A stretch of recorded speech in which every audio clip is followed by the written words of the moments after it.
if we seem a little bit more energized than we usually do, because we were just actually I was just ranting, so we'll go there. So, a couple of mini topics for today. One suggested by Bear, and then one come up with by my own brain.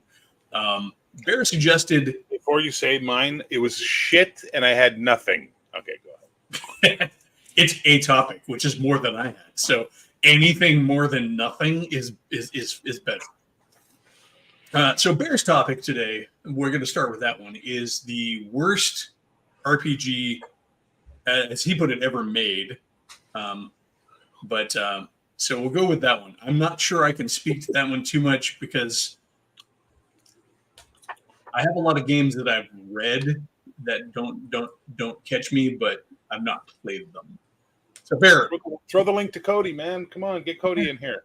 It's Sunday morning, if he can actually make it. Sunday morning. All right, Cody, I'm going to throw this out here. I'm going to cast the net and see if I catch a Cody. You know, you can get a shot for that, or a cream. You got a bad case of Cody's? I got the Cody's. Ew, Cody's. Ew, you got Cody's. Ew. Oh, I forgot that one. All right, Cody, I sent you the link if you want to come on. I know it's Sunday, which means it's usually Ravens time, but the stars may align. Hey, anywho, on to the topic of worst role-playing game ever made. I'm not allowed to say what I really think, so I have to say something else. So I'll just say what he thinks, D&D, and then we'll continue on to your second. Furthermore, D&D must be destroyed. No, I think the worst role-playing game ever made. Boy, I think Mech Warrior. Which version? The original Mech Warrior, BattleTech Mech Warrior, the one that was the role-playing game that they added to the BattleTech. They're on several editions. So. Well, I'm old. So first, and I only played the original and thought it was shit. And notice I didn't say Shadowrun. Everyone expected to hear Shadowrun come out of my mouth, but instead I'm going to say BattleTech. So that's an interesting choice. Why 4? Well, because we played it, and every session ended the same way. Hey, let's do some role-playing. Hey, let's do this thing. Okay, now let's get into our mechs and bring out the board and spend the next 5 hours moving miniatures and Stompy. And it just stopped being role-playing all of a sudden. And that's my problem with Mech Warrior. I mean, that's one way you can definitely play it. I know when we played Mech Warrior, we actually played it like a conventional role-playing game. We never. Well, you're supposed to be playing Mech Warriors, so how'd you do the Mech Warrior part of your Mech Warrior game? We role-played it. You role-played robot fights in BattleTech? Yes. You fucking Robotech player. We role-played it because the group that I played with was familiar with the fiction, and the novelizations of BattleTech make the mechs a lot more interesting than they are than the rules depict them on the board. Actually, modern BattleTech, as much as it is the same, it's got enough tweaks to it where they started adding in like the weird perks and flaws of the mechs now.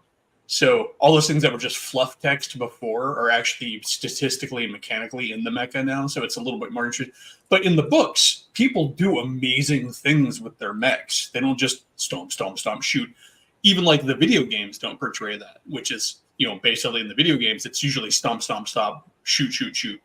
In the books, a good pilot is jumping and, axe kicking atlases and things like that, So it's pretty good which makes it easier to role play. But I can completely understand your reason for Mech Warrior being sucky if that was your experience, because that is not a role playing game. That is an excuse. That is basically playing that's playing a war game with story added to it. I mean, that would be the equivalent of me busting out Birthright and being like, "Oh, you're now going to be clashing armies. We're bringing out our fantasy miniatures now, and we're going to play out the actual war game of that, and it's going to be a completely different set of rules." That would be an okay way of doing Birthright. And I would disagree, because Birthright is all about the political intrigue and all that stuff that's going on. BattleTech came first, Battle Droids, BattleTech, and it was the Stompy robot game. And then they went, let's make a role-playing game that you can role-play the pilots. And that's what the book of Mech Warrior is. It's I'm playing the pilots now. You get all this great lore and everything. But the problem is that at some point, the pilots have to get into the Stompy mechs and they didn't give you a 5-page rule breakdown on, hey, if you don't want to bust out the BattleTech game set in the middle of your role playing to figure out the fight, here's how you can theater of mind the idea of being big stompy robots. They didn't offer you that option. They fully expect you to then now bust out all your BattleTech stuff and go buy lots of mix and go and fight now. Forgetting that the role-playing game takes 2 hours to accomplish months of stuff, and then the board game takes months of stuff to accomplish 5 minutes of battle. Ideally, the way that you would want to play that, and this kind of goes to how I would play Birthright, is you do all the role playing as your session, and when it comes time to do the battle, that would be its own thing. Yeah, you say, okay, cool. We're up to the point where the battle's going to start. This is assuming you're with a group that wants to play the miniature side of things too, right? Because I could see Birthright being an incredibly cool excuse to have all this political drama and then to be able to pull out your rank and flank miniatures armies and have some fun if you're into it. The way that you're supposed to really play that kind of stuff, though, is here's all of our role-playing sessions. Okay, we're at that point where the battle starts. All right, guys, next week, let's get together and we're going to do the fight. And you can even do that with a group where you have people who, like, Bear's maybe not into it. Bear's like, all right, I'm going to sit that one out, because it's going to be one session. Have you met me? I'm not going to sit it out. I'm going to attend and bitch talk it the whole time. Well, then we'll sit it out. So you're spoiling the fun for everybody. All right, we're going to meet at a secret location. Unbeknownst to Bear. Don't tell Bear. But I can even see, like I said, taking that as a topic, you can then have the whole thing of, like, your characters are being brought into it. You might not have the same spells as per se, because it's going to be difficult to translate into the wargaming, but you still have the epic feel of your characters being there, being stronger, and people who are then familiar with the wargaming side can do some small adjustments to do that. You could also, in a proper session 0 of a game like that, maybe Bear doesn't want to. Maybe if Bear's not interested in doing the mech fighting, maybe Bear plays one of the other characters in the group. If you're playing a merc unit, maybe he's like the head mech tech, or he's the contract guy. So he's never getting out into the stompy robot, but he gets lots of chances for role play. So there's perfect excuse for Bear to not be. And I'm using you as an example to not. Well, I was going to say, like I'm enjoying the attention on the one hand, but I'm also feeling like the problem child on the other. So now I'm like, not sure. I feel like I'm good, I'm bad. Also, I'm just, and this is purely for devil's advocate arguing. Fuck you for taking my player agency away and telling me I can't play a cool mech pilot. I have to be a tech because I don't want to sit around playing a board game. I said we could have a session 0 and you could decide to do that. That would be an option. Ultimately, not decide to do that is my point. Therefore, Mech Warrior is a stupid game and it's broken and it's dumb. Fair. I'm not disagreeing with you. What I'm saying is, if you want to make it work, there are things you have to do. There are certain gymnastics you have to go through to make it work. If you have players who don't want to do the tactical stuff.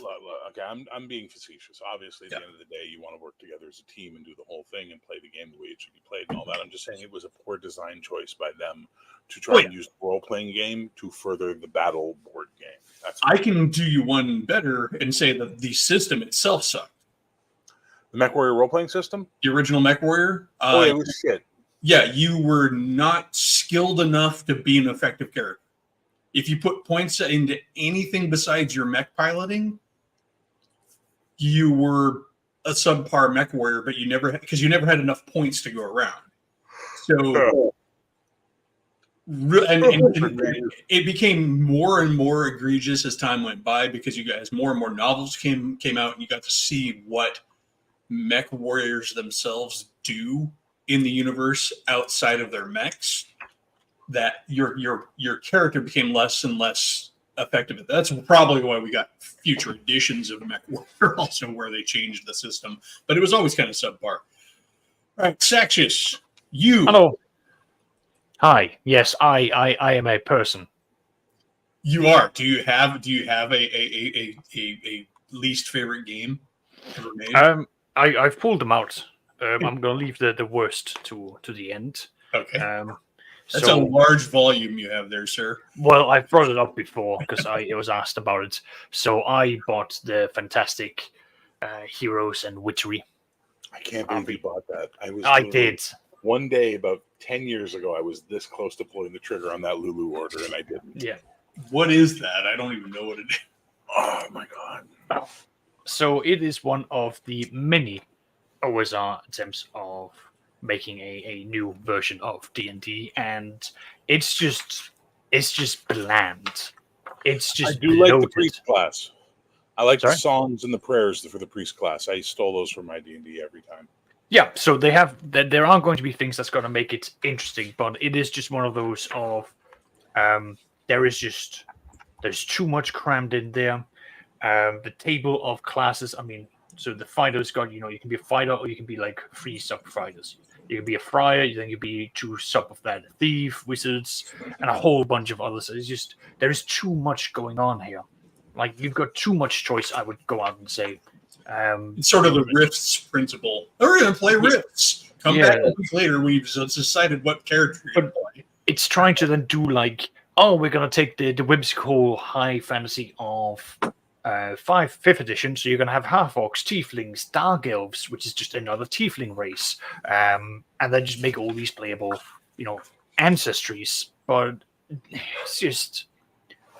Then you've got, they go in and they do weird races or ancestries. It's just, at the end of the entire thing, all of this does not actually give you that much of substance. It doesn't give you monsters.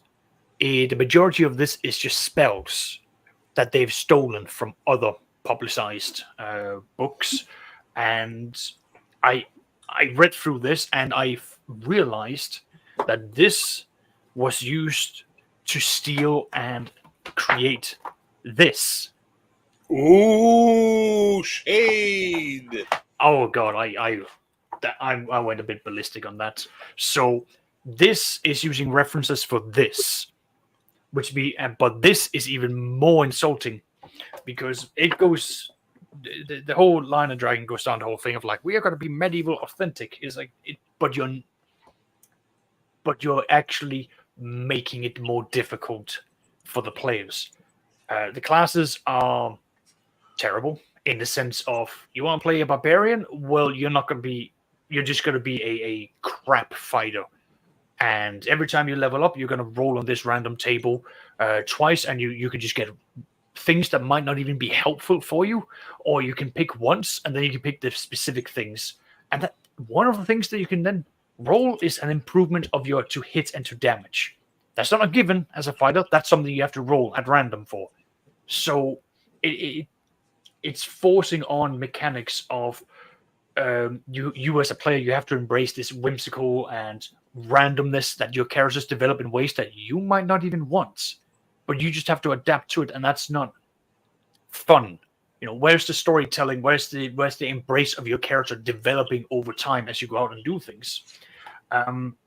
It tries to then go out of its way to go, oh, but it's medieval times, and elves are supposed to be scary. It's like, yeah, but why are they in here if like the entire if the entire premise is that you're going to be playing in the Rose Wars in England? The world is dull. France is just like a country of frog people, and it's like, oh, jokes. It's like I just having actually gone. France is just a country of frog people, though. I know, but like, listen, but there could be more interesting things that you could do with these things. And as someone who has gone in for not really. Listen, as someone who's gone in for the whole medieval European history, yeah, there is so much more you can do than just like France is frogs. It's like, think of all the duchies and the principalities that made up France. That is interesting. That is different. There has been a few things that's come out that's been interesting, like Dark Albion, where they then go out and say, well, here's how you do dark spells. But the creator of this has got this tunnel vision of like, no, we have to do real life wizard stuff. Creator again? The RPG Pundit. I was going to say. So he tunnel visions on this, and I just find that it is not a fun system. As a matter of fact, being a wizard, you are going to find yourself just being like, well, I can cast spells, but they're not useful spells.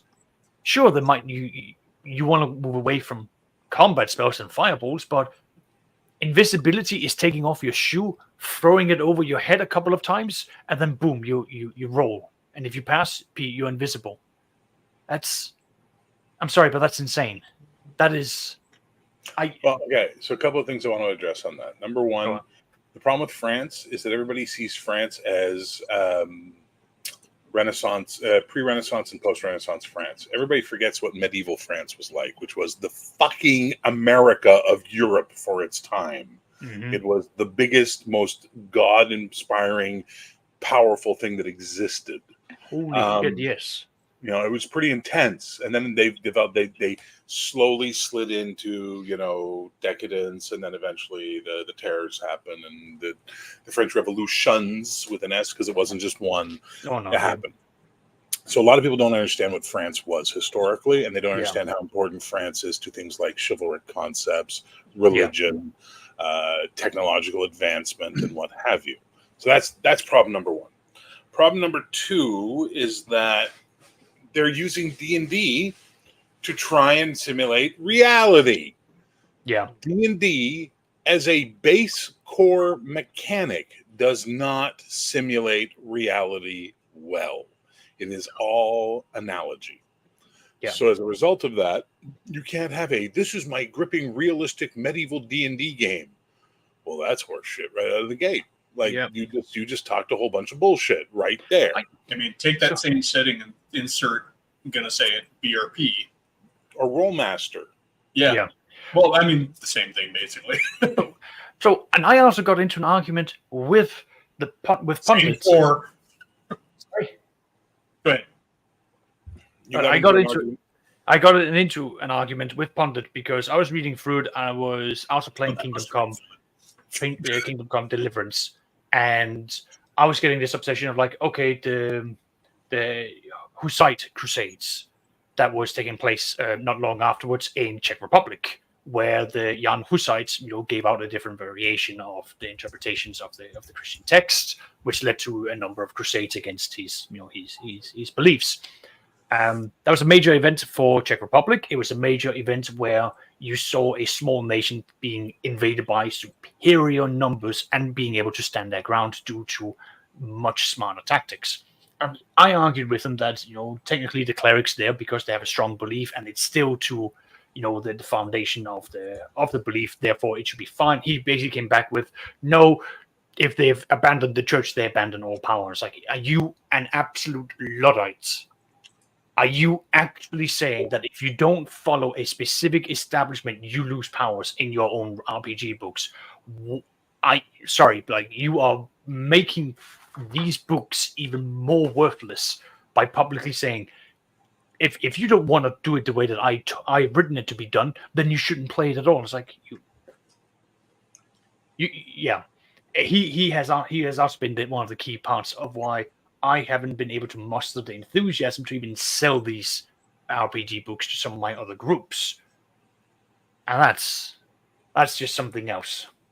Yeah, I don't have many games to suggest to this. I was saying pre-stream that I have a problem with this particular topic, and it was a good topic. I just don't, because I don't have a lot of games that I can say are the worst game ever made, because I have a lot of games that I've read that I haven't played, and I don't ever feel comfortable judging a game based on just the read-through, because some games do not show their true colors and shine until you actually play them. There is one game, however, and I mentioned it before, and that's Universe, and that is awful. I forgot to go grab it off my shelf. It is it's a giant nothing burger of an RPG. You go through this massive, I mean, it's digest size, but it's thick, right?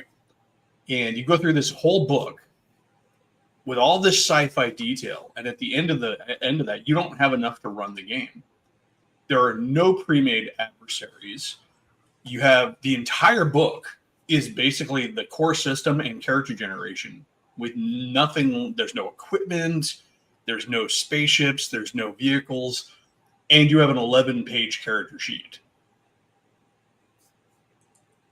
And 11, it's a character. Your characters are so detailed; they make Traveler look vague. You have blood types and cross compatibility between species in this game. You have things like fatigue damage, physical damage, damage by location, psychic damage by chakra point. You have all sorts of other, like, seriously, it tracks everything on your character, and that's why you have an 11-page sheet. But at the end of the day, the game is unplayable with the core book. And I was just like, it's ridiculous. I got it because it sounded interesting, and I'd never heard about it. And when I picked it up, I was on this kick of just grabbing all these different indie games, and I got that, and I'm just like, this is ridiculous. What am I going through the whole book? And I'm like, what do I do with this when I'm done? The other game that I have played several times, and I still don't like it, and this is going to be an unpopular one, probably because a lot of people love this system, is I don't like Dungeon World. I'm sorry, which? Dungeon World. Yep. Dungeon World. Both of you keep talking, so as a result, I lose both of you. Dungeon World. Got it.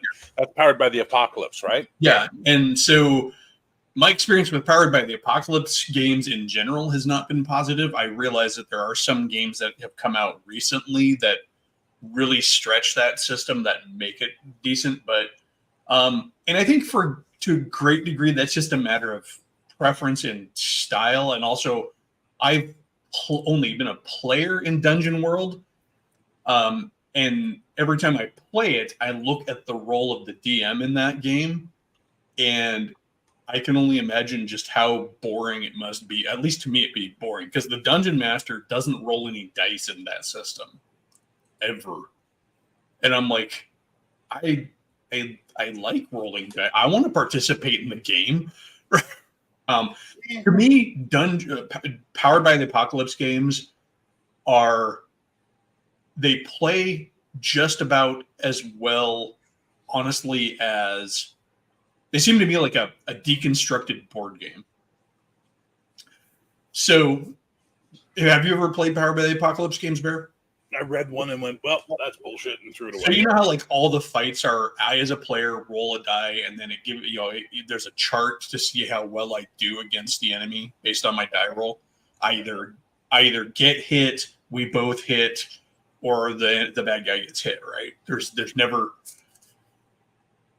Now, if you compare that to how a lot of adventure board games play, enter the room, I draw a card for the encounter. It's a goblin. Roll a die 6 on a 1 through 3. You beat the goblin on a 4 through 5. It's a draw on the 6. You beat it. And then just off the top of my head, it Dungeon World plays like that to me, or Powered by the Apocalypse games play like this. The only difference is that the DM is people who are proponents of it are like, but yeah, the DM now gets to focus on just storytelling. I'm like, yeah. But at the same time, if you're somebody who likes to participate in the game and likes to have a dynamic, like wants your combat and stuff to be dynamic, where it's kind of some back and forth, that game just doesn't do it for me. It doesn't do it at all. There's a difference between player-facing roles and rolling on a chart like you just described. And I think that's the primary difference. I don't like rolling dice if I don't have to. I prefer the players are always defending. So like if I'm running D&D, for example, I use active defense. So I'm not rolling attacks against them. They're rolling defenses against static numbers. So the players are always rolling. The players are always engaged. The players are always there. But that's a big difference from now rolling this chart. And on a 1 to 3, you hit the goblin. On a 4 and 5, it's a draw. And on a 6, you hit the goblin hits you, or whatever the case may be. That's silly. That's that's how it comes across to me when I no, and I agree with you that it's a dumb idea, and I will never understand the popularity of Powered by the Apocalypse. I will never understand it. Yeah. Well, and to that, I understand that the people who really, really like it, are the ones who want the storyteller to be focused completely on the story, and they're also very big proponents of collaborative storytelling in the sense that the players are always interjecting and injecting their ideas into the game world. Yeah, I fucking hate that. I don't. I've tried it, because and a lot of people, I'm sure there's a lot of newer players. Well, that's because you're old, like, and you, Right. yeah.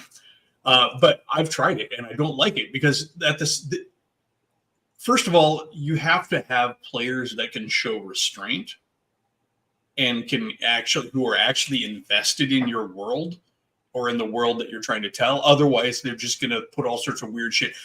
And like, I have no problem having players inject reasonable stuff. Like if the party in D&D, for example, gets in a fight in a bar or a tavern or something like that, and one of them decides, I'm going to swing from the chandelier, I'm like, okay, cool. I never said there's a chandelier there, but that makes perfect sense that there's going to be some sort of overhead lighting, in a higher upper scale inn or tavern or something like that. Whether that's a rack of antlers with candles dripping off of them or some sort of iron, that makes sense. That kind of collaboration, fine. I'm going to flip a table. I'm going to grab a plate full of hot soup and fling it at the cool. Okay, great. That's okay. But you walk into the town and, all right, tell me what's here. What kind of a town is it? Go ahead, Cyctus. Well, so I do have a friend in the Palladium who tried for quite a while to get me to run Dungeon World, and his pitches basically were, it gives freedom to the players because they can be a lot more creative. The system is not going to bog you down. It's going to allow you, the DM, to focus on these other things. It's easy way for you to make monsters, so on, so on, so on. And I looked at the rules and I basically concluded that this is not a game for me. It is certainly made for the people who wants a minimal amount of systems or mechanics that is in the way, that brings the focus on to the interaction between the dice, bringing the whimsical and the randomness to the game, but not with such a wild variety that a storyteller can't be able to improvise it around. Yeah, I mean, go on.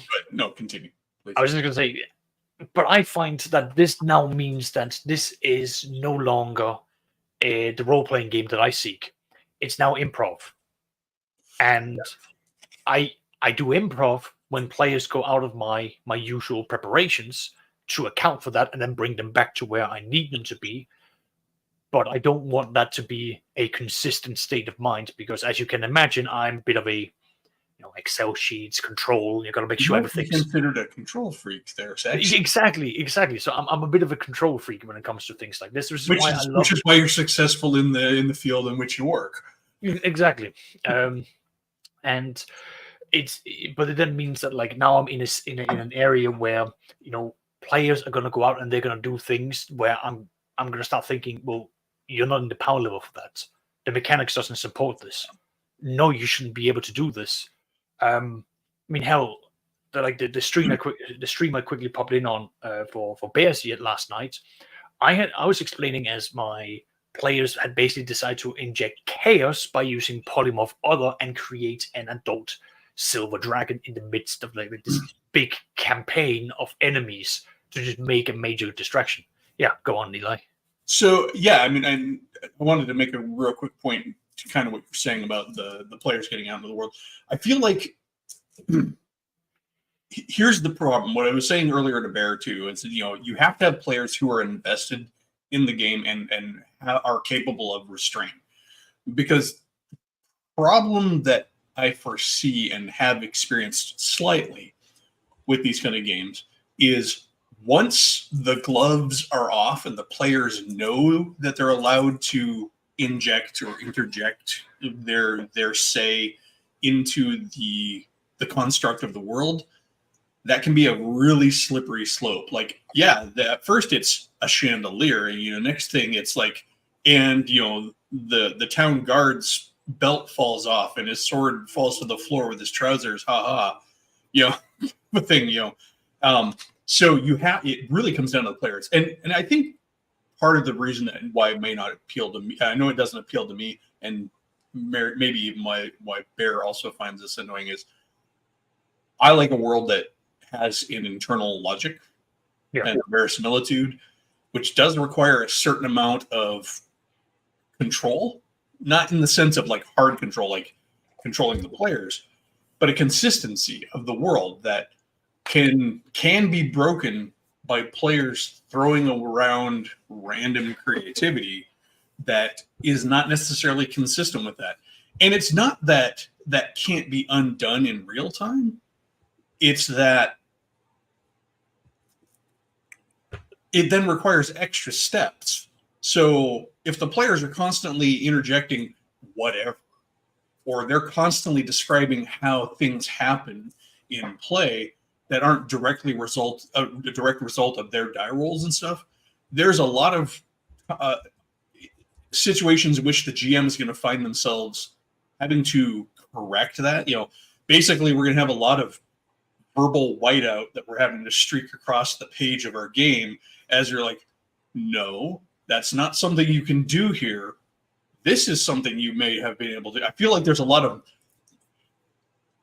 It gets said that like conventional game design, conventional RPG play styles are a lot of Mother May I. I know that's a big term that like the 4D guys like to throw out. But I feel like you actually get a lot of that too when you have that player facing stuff too, because a lot of times it's the DM going, no, that's not a thing you can do here. That does not make any sense. Yeah, so Cal hit the nail on the head. He said the players now control the means of production. It's a bit extreme, but he's not wrong. He's not wrong. It's this idea that like this has been the modern twist in gaming is player agency. Okay, I'm gonna say this directly so there's no misinterpreting me. Fuck player agency. I spend 2 weeks between games working on the campaign, working on the adventures, making NPCs, coming up with adventure locations, you name it. You show up and play for 2 hours, 4 hours, 5 hours, and then you spend 2 weeks not giving a fuck about the campaign again. Yeah. So maybe your agency is that you get to play in the game, and my agency is that I get to control the world. Yeah. Well, the other thing too is player agency is a term and a concept that has been grossly transformed and misinterpreted over time. It is supposed to mean that players get to say what their characters do in a game. Yeah. And that we as DMs, GMs, whatever you want to call us, interpret that action within the scope of the world. That's really what it's supposed to be. It's not supposed to be the player gets to make up the world, the player gets to control the flow of the universe. The player gets to control their character, and the classic example is the quest is in the keep. Mm-hmm. Yeah. Player says, I don't want to go to the keep. My character wants to do this first. Okay, the DM then rolls with that and finds a way to interpret that in the world. It'll probably lead back to the keep, and if the player keeps balking at that, well, then that's just a bad player trait anyways, because they should definitely be biting at the quest that's being presented to them. It's up to them to find the reason for their character. But ultimately, it comes down to the player doesn't get to say, no, the adventure is not at the keep, the adventure is somewhere else. Over time, it's been twisted and reinterpreted to mean much more of this, like, the DM is here as a service to me as the player and needs to balance scrape to the the fun with a capital F, as WebDM once put it in a great video. They had a video called "The Tyranny of Fun," which I love. Yeah. Basically, they're talking about how fun with a capital F has become this massive tyrant in gaming that people try to use to trump anything. Yeah, well, as it's being said several times over, the DM is also a player and a participant. Their fun is just as, if not more important, because they're the ones that's going to be doing the heavy lifting, as Bear's been pointing out, giving examples of how much work a DM is going to be doing. yeah. And so bad game design is games that don't take the DMs for granted. Like they need to understand that the DM requires tools as well, and they should be providing that type of stuff. So one of the things we did in Heroic, not to toot my own horn, is go out of the way to provide as much support to the judge as possible, so that they have things to work with, as opposed to that. Most games just expect this much on the player, this much on the DM. You know what I mean? It's like, no, 50-50 at least, but really you should be leaning more on the side of the DM. Because all the player needs to fucking do is make a goddamn character and show up and see what happens to them. It's Just funny. know their characters. Just know what you can do. Just To this day, games still spend an insane amount of page count explaining what an RPG is. Oh my god. And I heard it finally called out on a video the other day, and they're like, because they're reviewing a product that I can't remember the product, and I'm sorry, but basically they had dropped the what is an RPG and how to play what is an RPG, and they actually put in a section on how to play this game. Yes. How should you go about playing this game? If you're buying this indie product, you probably know what an RPG is. Yeah. Let me tell you how best to use this game. Exactly. And like coming out and saying, these are the themes of this game. This is what we are focusing on exploring. This is why we're going to be different than all the other products and all the other clones of whatever. What you as a DM should be doing. That's something that's lacking from almost every game out there. Oh, Well, let me put it this way. Lacking from every game out there in the core books. They might publish a supplement later on campaign building or whatever, but why is that not in the Game Master book or the core book if it's a single volume? Yeah, you mentioned earlier in another stream that Champions product that came out. Strike Force by Aaron Alston. Again, though, that's not in the core books. I remember. But hang on. Strike Force isn't telling you this is how you run a campaign. Strike Force is him going, this is my campaign. I thought you were saying it was something to read for if you wanted to know how. No. It is just, here's Aaron Alston's home Champions campaign. Boom. But as you read it, what you're getting on top of the content is, oh my God, this is a very rational way on how you should make a superhero campaign. There's a lot of good stuff here that I can emulate. I think they did take that wisdom and put it into a separate book for Champions. So because I do have a Champions book that is all about. Yeah, they do have that. Yeah. But I know there's one of those for Heroes Unlimited also. But again, those are done as separate books when they really do feel like something that should be in the core. I agree. Sorry. Oh, I've already got. Actually, you're looking something up.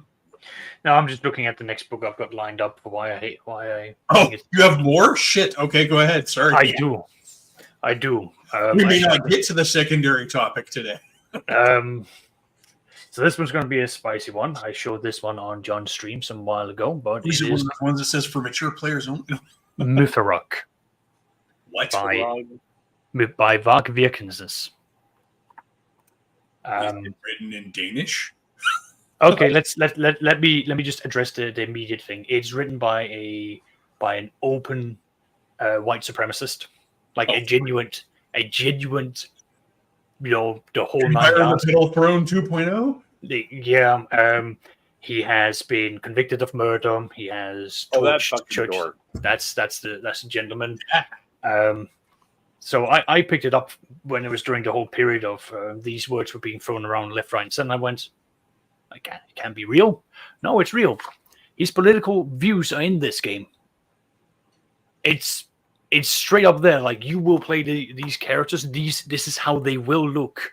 If you deviate from this, the judge or the game master is going to have to penalize you by having these negatives to you. But I can't stop you. But this is my opinion for how you should run your game. It's like, okay, fantastic. Quality of the product, terrible. Just straight up abysmal. As in, there are pages here where I cannot read the quality because the printer has just been skimming on. Hang on, hold that thought. This just in. Jesus is the truth. Hell is real. We all sin. He died on the cross to pay for our sins, was buried and rose again the third day. Put your faith in him alone to save you. Trust in what he did for you. Yes, but what kind of GM was Jesus? That's what we're asking today. Exactly. Did he run an immersive game? Was he the player's role, everything? I do some rolling. Like, what is Jesus's take on how a game should be run, Burger Sleuth? Well, That's what if we put it in the context of Christianity, he was definitely a new school GM that was much more player facing as opposed to the OSR of Christianity. Yeah, that's more Old Testament type GMing. Yeah, exactly. Piss off the GM and angels show up. Yeah, exactly. I get it. Okay. And the next thing I want to go in for Mythrock I'm is that a shepherd and I'm encountering an elder god. What the hell? What the hell, dude? This game sucks. Your challenge rating sucks. Your balance is out of whack. Go ahead, Saxon. Sorry, jokes aside. the next thing I wanted to really dig into this about is that its combat is abysmal. It will do things such as, oh, you're swinging a great sword. Well, here's all these other steps you now have to do for swinging a great sword. And then the game master also has to take into account the environment, which, okay, I understand that. But why have you got to do a mechanic for bringing it back, then swinging it out, then doing to see if you hit it, and then to see how much damage you did? And it's like, oh my Jesus, wept. Pursuant to charity of damage. Jesus wept. It's just, I get that he did. The creator clearly wanted to have like the whole fantasy of you playing, Vikings and so on, but you don't have to bog this down by so much. And it's a piss poor read. Like, I have tried to get through this. I really have. And it is shit. There is just, I don't think that there are. That I think they're full of shit, but in Sax's case, I fully believe him. It's just, there is no page I go to where there is not a fucking table that is referring to things I do not understand. Normally, with a system that complex, I would expect Saxus to be like drooling at the opportunity to like automate it. But it's just like, you also have to look this from the point of view. And again, I'm going to take his political views out of this, but it's just, you are now looking up words written in Icelandic in a book that is now being sold to non-Icelandic, non-Scandinavian players. They are going to be having a hellish time trying to find this or trying to make some of these things like connect, because it just looks like goddamn gibberish. Not to mention, there's an entire section where he basically goes in and like, oh, as a DM master, here's how you have to pronounce these things in the northern language. And it's like, okay, this is nice, but you've now gone out of your way throughout the rest of this entire thing to insert symbolisms from a language that a super small percentage of the world speaks. I mean, I appreciate a pronunciation key when somebody is using real world language. I mean, don't get me wrong, I get that. But I guess that comes down to how it's presented in the writing. Like, if he's like, you must say this, then that's shit. Because, sorry, I have an American tongue. It's going to come out as some sort of gibberish. Yeah, so he's got like a section. Yeah. I don't like it. I also bought the small supplements just to see how far this went. The supplements are even worse. So you saw a brackish pool of hate and crap, and then decided to step in both feet. So I didn't believe that what was being said about him How was deep true. could it be, Sploosh? Exactly. Like I pretty much just went, he's not. He can't be that bad. They're exaggerating. Oh no. It's just a puddle. Little did he realize it was like a 7-foot deep pothole Oh, it was. full of rainwater and sewage sludge. I went through the entire thing. I found the guy's YouTube channel. I was like, okay, I need to see just how deep this goes. And yeah. Yeah. It's a bit well on the plus. So on the- before we break So section, that's what you get for reading. so we got about 20 minutes left, and I'd like to maybe jump into the secondary topic here. Which Sure. What's the secondary topic? should be a much more uplifting instead of like what game sucks. That was basically what is something in games in RPGs that you haven't seen that you would really love to see. Genre, style, not necessarily an IP, but what is it? What is something you would really love to see made that you haven't seen yet? Saxius. I'm trying to think here because I do have my logistics and shipping games. That sounds like more of a board game that would be made, and it actually exists. No, Container. Yes. So there was Power Grid. So there was a DM who has a joke throughout this idea, which unfortunately caught my attention, and I thought it was a fun idea.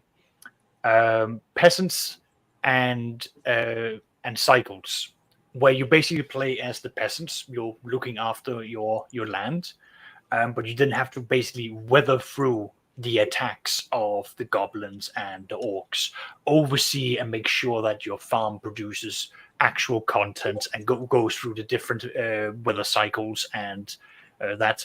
To me, that sounds like it's such a different thing, but still within the fantasy. Or you can even change that to be within a sci-fi setting, because you can still like plot it off into a different direction. If you just develop a bit, anywhere from how do you then subvert local tyranny in a sci-fi campaign, and ultimately become members of the resistance or the rebellion, or how do you then within a fantasy setting, how do you then strike out to then become the peasant who rises up, becomes a yeoman, then a burgermeister, and take the fight to the untamed wilderness to set up a new settlement beyond.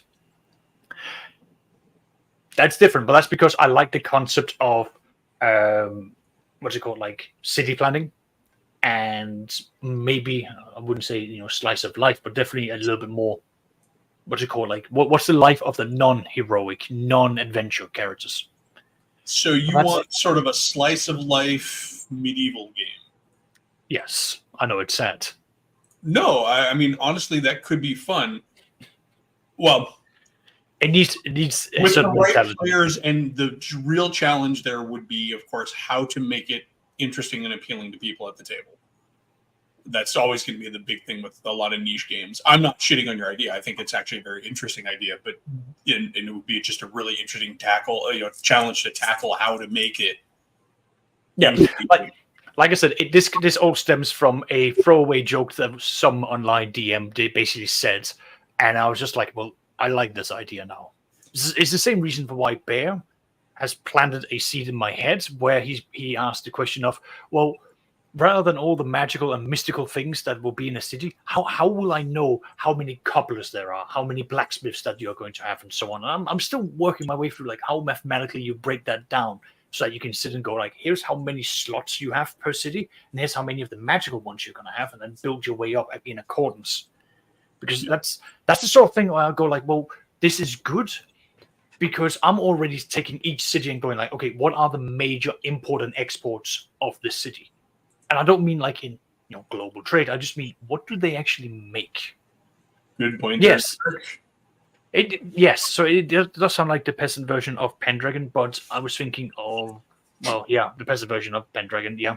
Well, no, I mean that could be really cool, because then your goal, much like Pendragon, is about legacy and stuff for your hero. Yeah. Your peasant version of Pendragon, Poop Dragon, or whatever you call it, a Dung Dragon, is you're really basically trying to survive as a peasant, trying Yeah. to make the future better for your descendants. Try to get by in the world that is. Maybe that requires migrating to a different lord's territory to get a better position in life or whatever. Especially if you're playing peasants. I can Yeah. see there's a seed. There's definitely a seed there, and I think you should write this game. Here- so If here's nothing else, write it and throw it up on itch on itch and see if people dig it. Oh, it's just the whole thing of like, okay, here's the PDF, and along with the PDF, you get this spreadsheet that does all the calculations for you. There you go. All right, Sorry. Barry, you got anything? Oh no. All right. I really yeah, actually I do. I would love more than anything else for someone to finally make essentially Miami Vice the role-playing game. Oh, 80s cop show There- role-playing game. There's The a only game. thing that came close in the old days was Danger International from Hero, but unfortunately used the Hero system. So I want something that is like serious, not tongue in cheek, not talking shit, but is serious. And it's about playing cops in a show that's like an 80s cop show. Outgunned might be something up your alley. Yeah, for that. and I'll take a look and see, but that sounds like it's fucking Assault on Precinct 13. No, Outgunned is just a generic game system for action movies, for action movie combat. So if No, you're- I don't want that. I want a game dedicated to the cop drama action show like Miami Vice, like Hill Street Okay. Blues. Like I have seen all that one stuff in recently. the I'm trying to find out what it was. So there was a game that came out, Spirit of the 70s. Mhm. And I got really excited about it and I backed it. And then I got the game and I gave it to a friend. Why? Because it wasn't about being in 70s cop films or action films or exploitation films. It also had all this supernatural fucking woo-woo in it.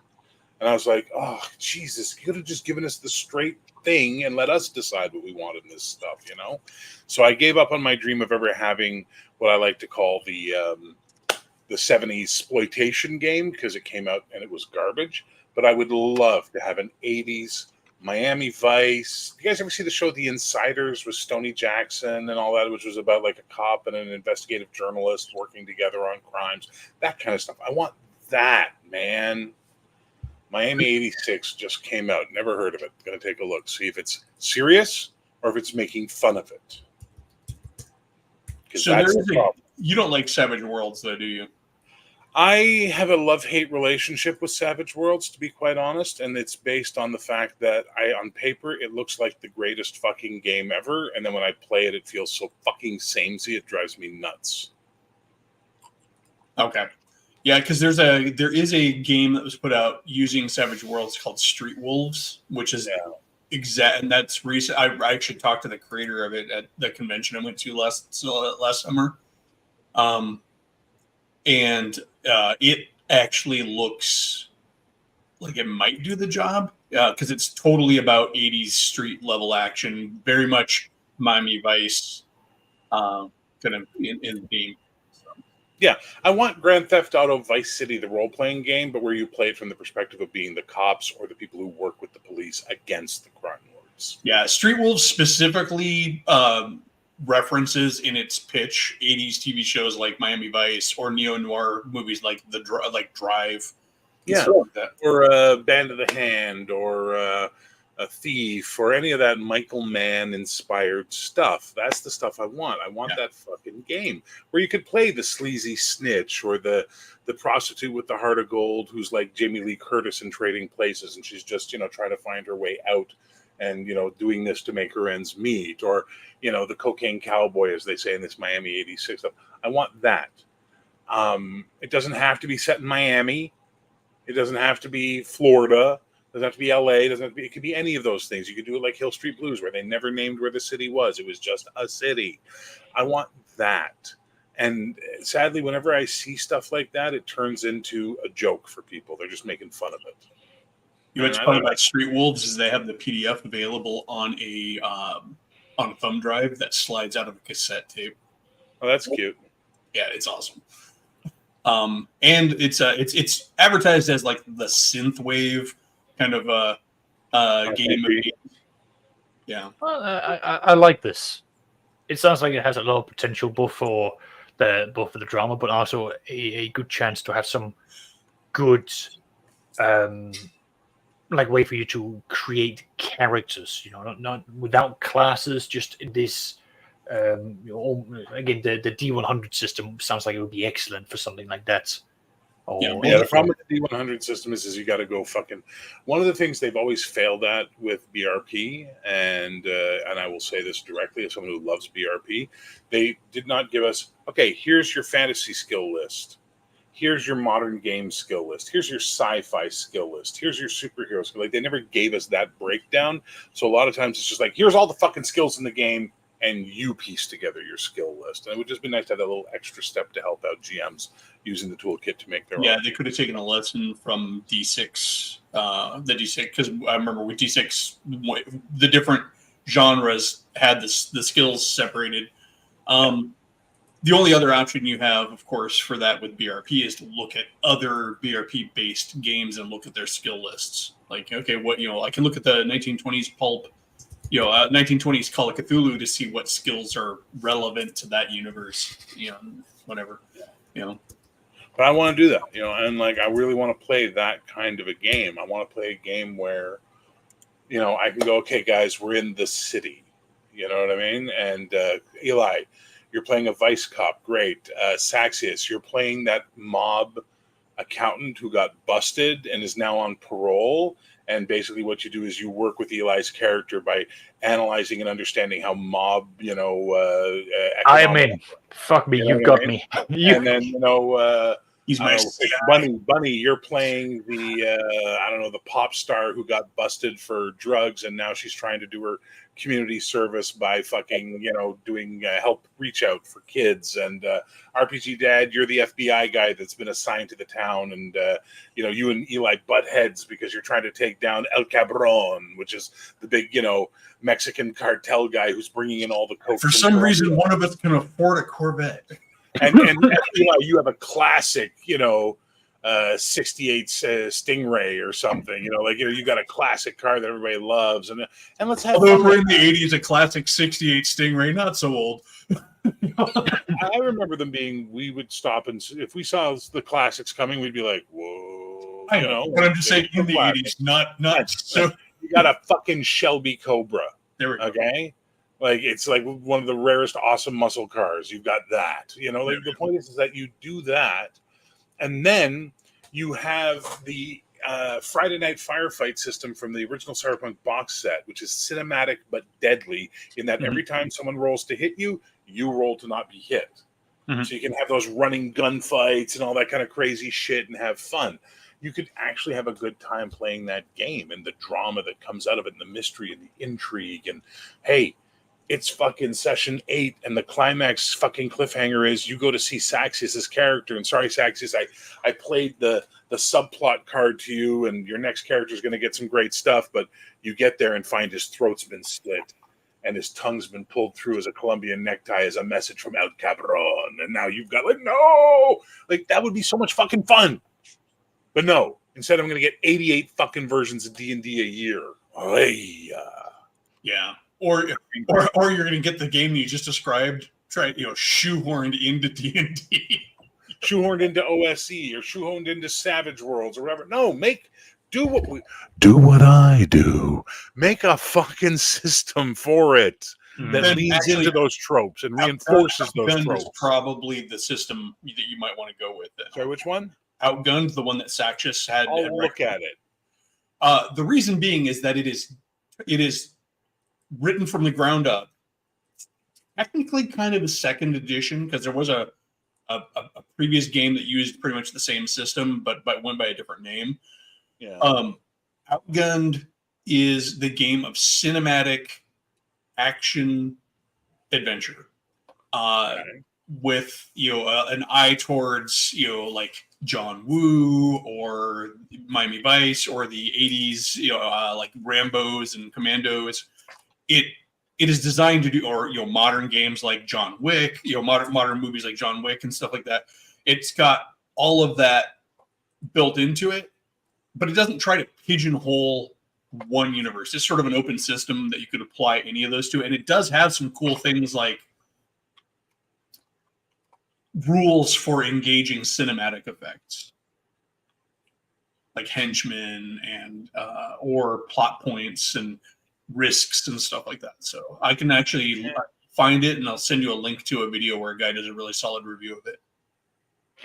Okay, I'll take a look. But I'm just reading the description of the game system. I'm like, nah, that's fucking. It's a cutesy fucking game system, and I'm sick of fucking cutesy game systems. How about okay, you know what? Fuck it. I'm gonna do it. I'm gonna fucking do it. I'm gonna finally make my Inter fucking lock clone, because there's nothing simpler in this world than roll a d10, add a skill, beat a target number. You don't need roll your dice, but you've got to get 2 of a kind, 3 of a kind, or 4. Fuck off. Oh yeah, I want to play the game. Yeah, I want to fucking play the dice. I forgot that that Outgunned has special dice. I hate special dice. I don't mind special dice as long as they can be simulated with regular dice. And then the special dice are just there to be shorthand, like we were talking about how Hollow Earth Expedition did that. Yeah. They sold a set of dice which were mathematically equivalent for the number of successes that you would roll on a number of dice. Like they're all D8s, and then one of the D8s was the equivalent of rolling like 2 or 3 dice, and then one of the D8s was the equivalent of rolling like 5 dice or something like that. So you didn't have to roll a bucket of dice like you get to where you're playing, D6 systems. Yeah. So there is that. I wanted to address for Mar Hockman had asked earlier. He was talking about an RPG for playing regular cops. I reached out to a friend of mine who had one back in the day that we never got around to playing, but was designed as a police procedural game called Crime Fighter. So that may be one to look up, Mar Hockman, if you're looking for an actual. And I will say this: the buddy of mine who suggested it, his dad was a cop. Oh, so, nice. Reserve officer, but still a cop. He's the same cop who was sitting in his living room one day, loading silver bullets into his revolver. And we're like, dude, what's up with the silver bullets? He's like, and he looks at us dead to rights, not a single bit of humor in his voice. It gets pretty weird out here at night. I'm like, okay. Well, and that's the thing. And you can even have in your game a hey. So we're going to call the game Mean Streets. Okay, that's the name of the game, Mean Streets. And in Mean Streets, you've got this whole fucking thing. Dude. Thank you. You've got this whole thing about playing cops and taking on drug dealers and dealing with government stuff, and you get into all that cool Miami Vice stuff like, well, we need to take down that drug dealer. Yeah, but he's a fucking FBI asset or he's a DEA asset, and we can't take him down. Now you're fighting your own people. All that fun shit. And here's a little source book called After Dark. For the Halloween episodes, right? Because there's always the Halloween episode. Exactly. Or the Christmas episode where magic comes in somehow. Somehow. But this is the supplement that is basically Mean Streets After Dark. Now, you can get into the woo-woo. That cop that's loading the silver bullets. Why are you loading silver bullets into your gun, Sergeant? Gets pretty crazy out there on a full moon. And you're like, what? What the fuck? And now here's some rules for werewolves. Here's some rules for vampires. Big Trouble in Little China. If you want to go that way, there you go. No, then you have a supplement called Big Trouble. And the Big Trouble supplement is all about doing weird mystic shit where you're dealing with fucking Eastern European vampire magic or whatever the fuck. You can do this. You can have all of these cool things. All right, Bear, I expect the Kickstarter in a couple of years.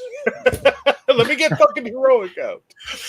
No, I'm only half joking too, because the way you pitch it, I think it could be a fun game. And you just take. Sorry, hang on. I apologize. I know I'm being rude, but no, you're not. Not on this. Yeah. Time, not. You grab this fucking game, and you only need one little book from this fucking game. I love that the guy that sold it to me put foam in to protect the books. I think that's brilliant because these books are in beautiful shape. The box was huge considering what was in it. We used to use it to store all the source books. Well, that was the idea, was that you would store your source books in it, right? And I have a few of them too. And then all you need as the basis for your system is this little thin as air, beautiful book. It is 60 pages, not even. I don't even know how many pages. A good chunk of that is charts and right. It's like 20 fucking pages. Okay, this is a complete task resolution firefight system, and it is Cyberpunk 2020 downhill from this. Cyberpunk Red downhill from this. So all you need is something like this, and you've got the basis for a fucking system.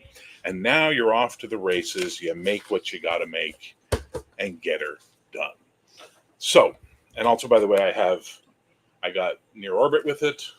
Just if you want to Near Orbit's an advance. I got the Hardwired book, which is really good. I still have to get another copy of Now you're being rude.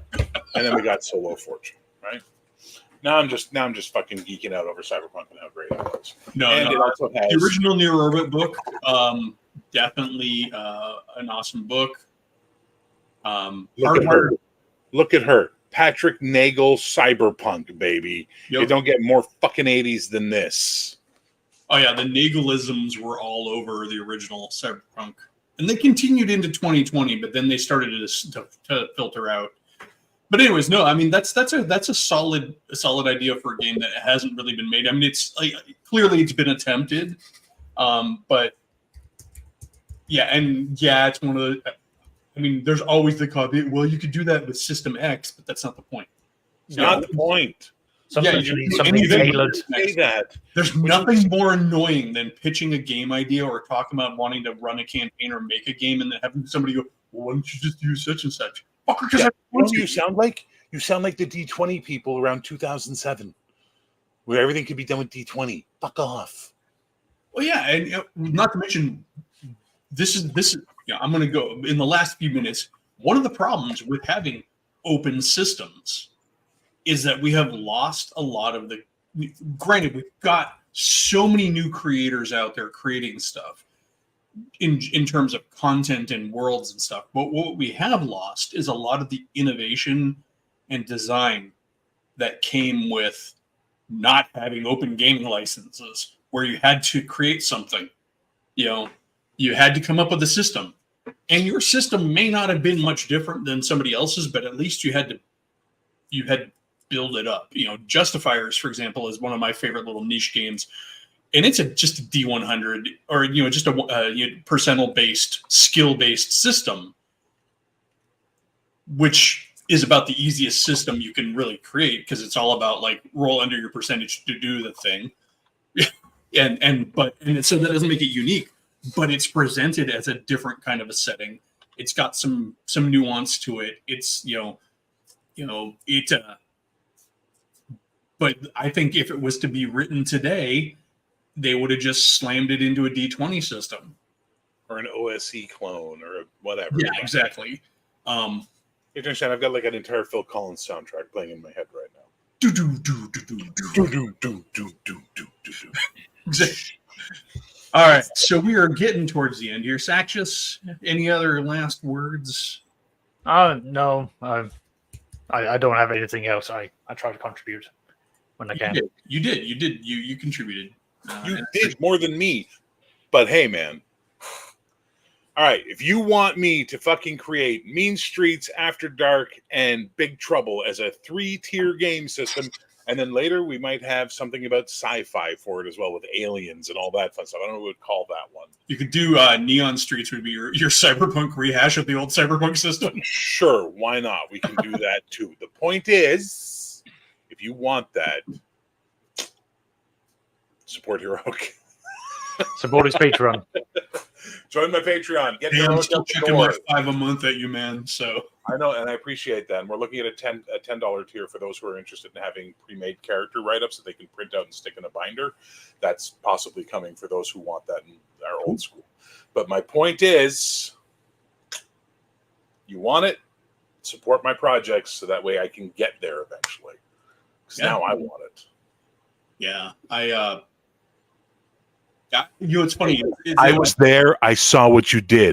I saw it with my own 2 eyes. What? Phil Collins in the air tonight. Oh, yeah. I don't actually have. It's funny. It was my question, but I don't really have much to offer on that one because there aren't a lot of games that haven't been made that I want made. yeah, I mean, kind of. Yeah. Yeah. I really like. I'm a simple man. Anyway, on that note, I'm gonna have to leave. All right, later. Go, Eli. Go to your therapy. Saxius, go to your therapy. Me, I'm gonna go to my I still therapy. got almost an hour before mine, dude. So I'm putting on my crazy '80s soundtrack, and I'm just gonna live in that world for a few zone out minutes. to some synthwave and. Oh yeah. I'm gonna go and kill some characters. All right. Well, thank you for everybody who showed up in the comments today. We were up at or even above 30, thanks to Bears cross pollinating the stream. So thank you all for showing up. Saxius and Bear, thank you for coming on and keeping this from being a very boring conversation. I'm dog tired today. You guys just gave me a new obsession. Fuck you. This is amazing. This is the greatest day of the week. It's a good thing. I'm like in this creative mode where I'm like, what? My brain, what? Like, you don't even know. Go for Neon it. Streets is good, by the way. I like that. Go out and create. All right. Hey, and also, if you want input, I was there, dude. I know the times, so I can always throw in ideas. All right, gotta go too. Later, man. Bye, guys. Later, folks. Everybody. Bye.